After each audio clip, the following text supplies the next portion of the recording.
Tonight in the case involving a missing Avondale woman. 21-year-old Isabella Comas was last seen almost 2 weeks ago.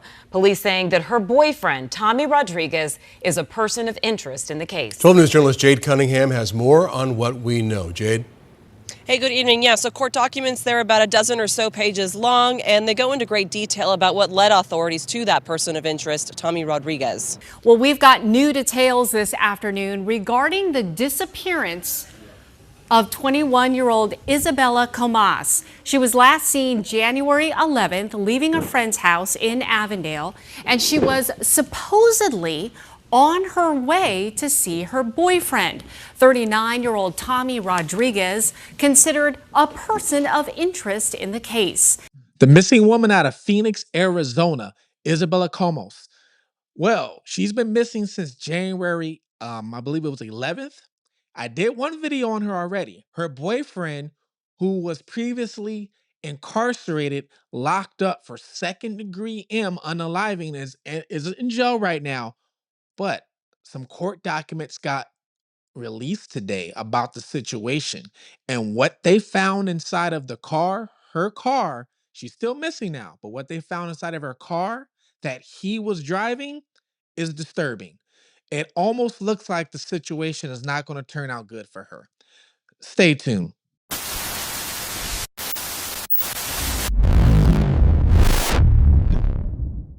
Welcome to Fugitive TV, where we take a look at cases that are either unsolved mysteries or missing people. We try and find them, and we try and take a look at them from a different perspective.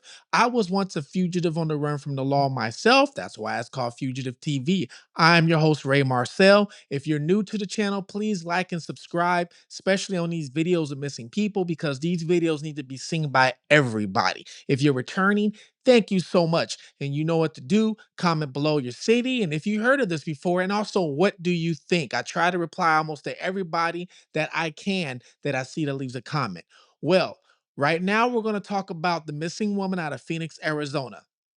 Her name is Isabella Comas. She's 21 years old. She's been missing since I believe it was January 11th, okay? She was last seen with her boyfriend, all right? Now there's new evidence that's came out because they were sealed at first, but they unsealed these court documents. So there's new evidence I'm going to get into that might show not what happened to her, but it might show that it might not be a happy ending. You guys can decide for yourself. I'm gonna tell you a little bit of a backstory, even though I did the video before, but I'm gonna get a backstory real quickly, just in case you don't know. So Isabella was dating a guy named Tommy Rodriguez. Now Isabella's 21. Tommy, I believe, is 39 or 40.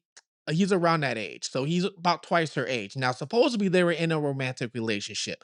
Tommy did time already for second-degree unaliving. Okay, so he already did time. He was released. And if I remember the correct dates, let me pull my notes to see if I wrote the dates down correctly. So back when Tommy was 15 years old, okay, when he was 15, him and a group of other individuals went to go try and rob a drug dealer.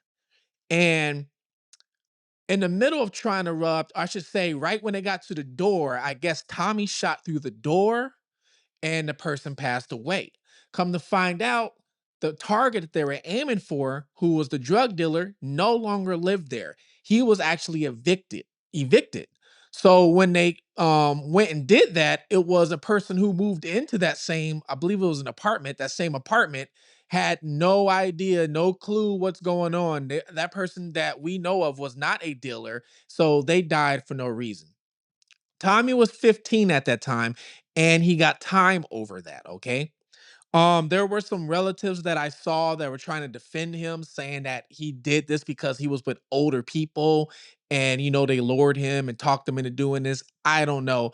I just know he had the weapon. He shot through the door. This person is no longer with us, so he had to pay up and pay responsibility for that, right? Anybody would agree with that one. Now, he gets released, and when he gets released, I believe he got released, it was either 2020 or 2022. I don't remember. I have to go back and look at exact dates on that. But when he got released, he wasn't released long before he got into trouble again. He got into trouble for threatening, I believe it was an ex-girlfriend with a machete and a hammer, and went to jail for assault. He went to jail again for parole violation. His criminal history is messed up. Well, anyway, he gets with Isabella, the lady who is missing right now, okay? So the story went that she went missing January 11th. January 12th, her phone was found at a recycling center. This is supposedly where the phone was found. Somebody found the phone and supposedly gave it to Tommy, who's the boyfriend. Tommy had the phone and then gave it to Isabella's family. Tommy is then driving around in Isabella's car, okay? And if you remember my last video, I said reports were kind of murky on this. I don't know if he got caught driving the car. Well, it's a little more clear now of what happened.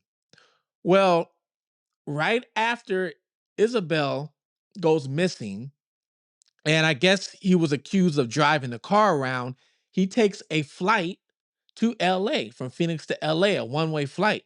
Well, when he comes back, because he comes back, they arrest him. And he gets arrested for theft, for stealing a car, because it was her car. And they know he's a suspect and he's connected with her. Now, they never told us why, they think he's a suspect. They just said he was stealing a car. Well, now we know exactly what they found. Now, according to court documents, surveillance cameras captured him driving her car the day after she disappeared. Her phone was also found that day at a recycling center in Phoenix. When police found Comas's car, it allegedly had blood stains inside. Parts were missing and lining had been removed. Let me tell you some of these details, okay? And you guys can let me know what you think this outcome will be. So, the, remember how I told you January 11th is when she went missing. A friend reported that on January 11th, they were arguing. So Isabella and Tommy had an argument. They don't say what they were arguing over, but they were arguing the same day she went missing. Now, Isabella never made it to work. Isabella was also supposed to pick up, I guess, a friend from work, never made it there. So that was the last thing anybody's heard or seen, was she was arguing with him. And then she goes missing right after that. And then the next day, supposedly, he has her phone that was found in a recycling center. Now, January 13th, a citizen recognized her car because her car and license plate was all over the news in Phoenix, Arizona. So, and I guess her car was like a maroon color, it was a different type of color. So they recognized the car. Now, when police got to the car, okay, they said the car was badly damaged. The car looked like it's been ripped apart. The lining in the car was ripped off. So when I hear lining, I'm thinking of the roof lining. The roof in your car, that's called the lining. They said the lining was ripped out. The passenger seat was removed. And not only that, they also found blood inside of the vehicle. They found trash bags. And then they also found gas canisters. And then there was a tarp in there too. And there was also other parts of the car that was just oddly removed. Rodriguez reportedly flew out of state that same day, but returned the next day and was arrested by police. He faces charges of theft and criminal damage. No word yet if more charges will be added. So it sounds like to me, this guy did something to her while she was in the car. And whatever he did to her was violent enough for her DNA to splatter all over the car. Because if you have to remove the lining of the vehicle, there was some sort of splatter that happened. So I don't know if it was a bullet wound, We don't know exactly what it was. Now, if it was, let's say, pew-pewed, that could make sense because it can splatter a lot more. If he was to use, let's say, a kitchen utensil or a knife, there still could be splatter. I mean, it still could be splatter depending on how much, what he did. But it might be a little harder for it to get on the roof unless maybe a artery was hit. Okay. Using his bare hands, let's say fist, could be possible. But then if he did that, when he got arrested, they would probably see the marks on his hands. When he got arrested, if he did use, let's say, a kitchen utensil, a knife, a lot of times people end up cutting themselves. A lot of people don't know this to cut themselves. Now, remember, he was already in jail for second degree. And the way he did the first crime, just shooting through the door, the way he did that first crime already tells me that this man really has no care for whoever gets it. Because he didn't even make sure that it was the right target. He just shot through the door. So let's take a legal deep dive into this case. Joining me now is criminal defense attorney Josh Colesroot. This is interesting. Rodriguez, he is a convicted murderer. He's got quite the violent past, which includes stalking and homicide. Why is he still considered a person of interest and there's no other additional charges? He's a person of interest because he was around the victim at the time of her disappearance. He was also dating her, and the police tracked her phone around that period of time, and they were able to determine that the phone went around his house and also in an area that the body could have been dumped.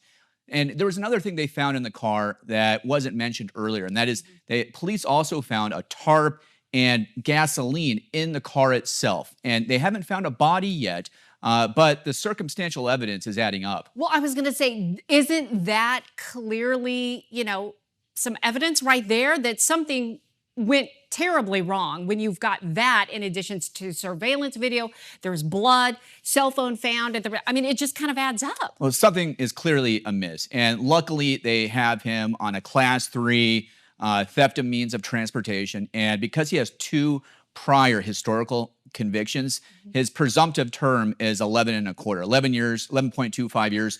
So they have the primary suspect, so to speak, right where they want him. He's not going anywhere, which means they're going to have additional time to make a case and hopefully find the body. I was locked up with somebody that pretty much did the exact same thing. Shot through the door. Exact same thing, okay? And what made it sad was same thing. Who they thought were going to come to the door didn't come to the door. And they ended up taking out the person's girlfriend. And she was pregnant.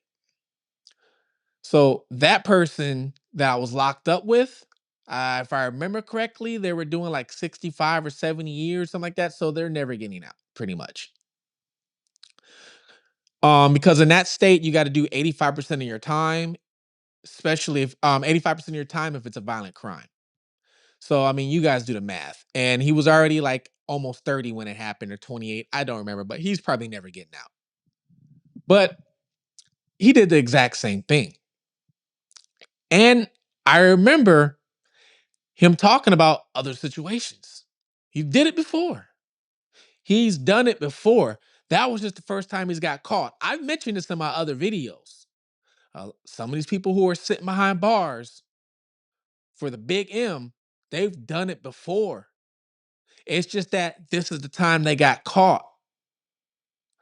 Now, I'm not saying Tommy did it before 15, but it started at 15, so we know he did do it before, right? So how do we know he didn't do nothing to her this time? The evidence already proves it. If he's ripping out the lining, that means there's a splatter up there. That's what that means. If he's taking out the passenger seat, that means he was probably driving and she was in the passenger seat.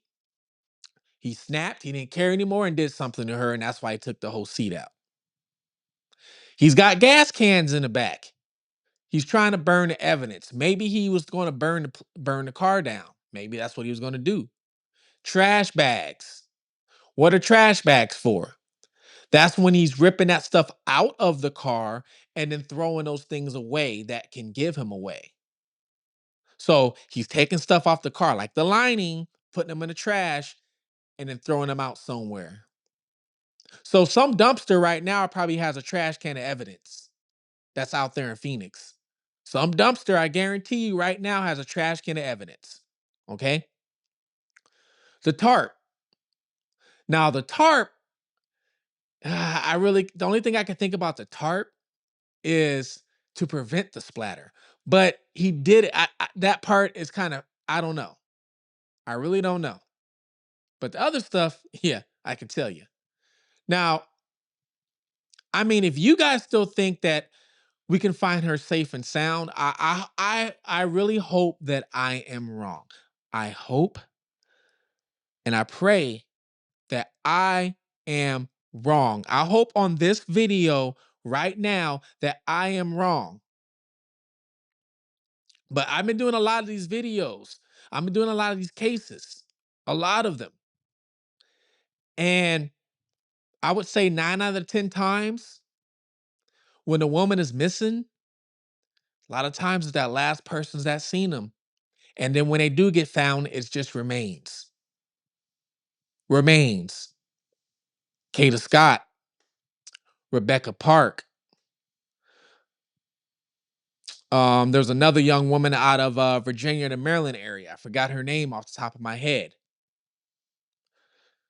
Another young lady that was out of Virginia who was also pregnant, and her boyfriend saw her last.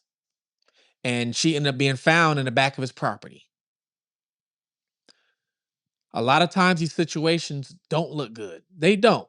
Now, like I said, I hope that I'm wrong. You guys let me know what do you think? Now that I gave you the new evidence that was found, or I should say that they released to us, let me know what you think. If you're new to the channel, please like, subscribe, share this channel. If you're returning, like I said, you know what to do. Thanks for helping my channel blow up.